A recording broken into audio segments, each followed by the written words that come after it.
Assalamualaikum warahmatullahi wabarakatuh. Saya Titi Pratiwi dari MBS 4G NIM 185211247 akan menyampaikan materi mengenai bank dan lembaga keuangan lain non-bank. Definisi dari bank adalah suatu badan usaha yang menghimpun dana dari masyarakat dalam bentuk simpanan lalu menyalurkannya dalam bentuk lain dengan tujuan untuk meningkatkan taraf hidup orang banyak. Lalu lembaga keuangan lain itu bisa berupa asuransi syariah, pegadaian, koperasi, dan juga pasar modal.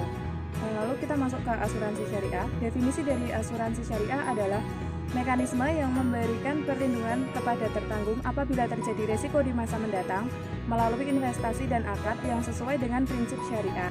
Prinsip dari asuransi syariah itu ada 4, yaitu yang pertama prinsip ikhtikar dan berserah diri. Allah adalah pemilik mutlak dari segala sesuatu yang ada di muka bumi, sehingga Allah berhak untuk memberi ataupun mengambil segala sesuatu dari hambanya yang dikehendaki. Kita sebagai manusia berkewajiban untuk berusaha semampunya, selebihnya kita harus berserah diri kepada Allah.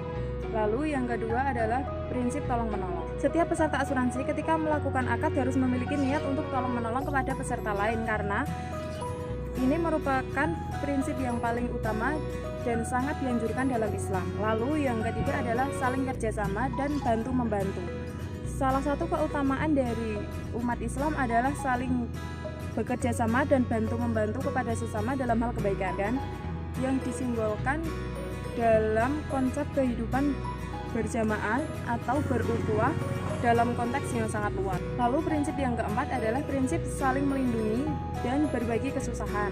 Asas saling melindungi ini dijunjung tinggi dalam Islam, di mana peran serta asuransi syariah untuk saling melindungi dari musibah, bencana, dan sebagainya, terutama melalui perhimpunan dana tabaruk melalui perusahaan yang diberi kepercayaan dalam hal tersebut. Kita masuk ke jenis asuransi. Jenis asuransi itu ada 3. Yang pertama asuransi kerugian, reasuransi, dan asuransi jiwa. Yang pertama kita ke asuransi kerugian, yaitu asuransi yang memberikan jasa dalam penanggulangan resiko atas kerugian yang timbul dari peristiwa yang tidak pasti.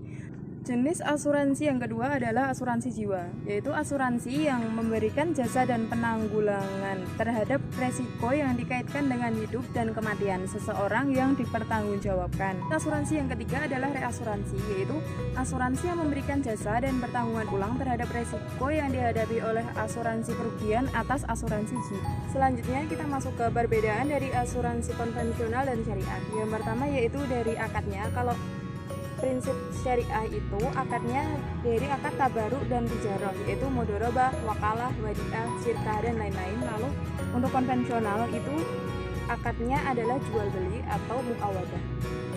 Lalu perbedaan yang kedua itu dari jaminannya atau risk. Kalau syariah itu sharing of risk, sedangkan konvensional itu transfer risk. Yang ketiga adalah kepemilikan dana. Kalau asuransi syariah itu kepemilikan dana itu murni milik peserta. Pihak asuransi syariah itu hanya sebagai amanah saja. Lalu untuk konvensional, kepemilikan dana itu menjadi milik perusahaan. Lalu yang keempat adalah sumber hukum. Kalau asuransi syariah itu sumber hukumnya dari Al-Quran dan Al-Hadis dan juga ijtihad. Lalu untuk asuransi konvensional itu sumbernya dari pemikiran manusia dan juga kebudayaan. Lalu perbedaan yang kelima adalah dari pengawasannya itu. Kalau asuransi syariah itu diawasi oleh DPS, yaitu Dewan Pengawas Syariah. Lalu yang untuk asuransi konvensional itu tidak ada pengawasnya. Untuk yang keenam itu unsur preminya. Asuransi syariah itu terdiri atas unsur tabaruk dan juga tabungan. Asuransi konvensional terdiri dari tabel moralitas, bunga, dan juga biaya asuransi. Lalu yang ketujuh investasinya. Kalau asuransi syariah itu ada batasan sesuai dengan prinsip syariah, sedangkan asuransi konvensional itu tidak ada batasan. Materi selanjutnya adalah akad dalam asuransi syariah. Yang pertama itu tabaruk atau tolong menolong atau mengarahkan segala upaya untuk memberikan manfaat atau harta kepada orang lain tanpa syarat. Lalu yang kedua mudharabah, yaitu kerjasama yang melibatkan satu pihak sebagai pemberi modal penuh atau sahibul mal dan juga satu pihak sebagai pelaksana atau mudharib dengan kesepakatan bahwa keuntungan akan dibagi sesuai dengan kesepakatan kedua belah pihak. Lalu yang ketiga adalah mudharabah mustarokah, yaitu perusahaan sebagai pengelola atau mudharib dan juga turut menyertakan modal atau mustarik.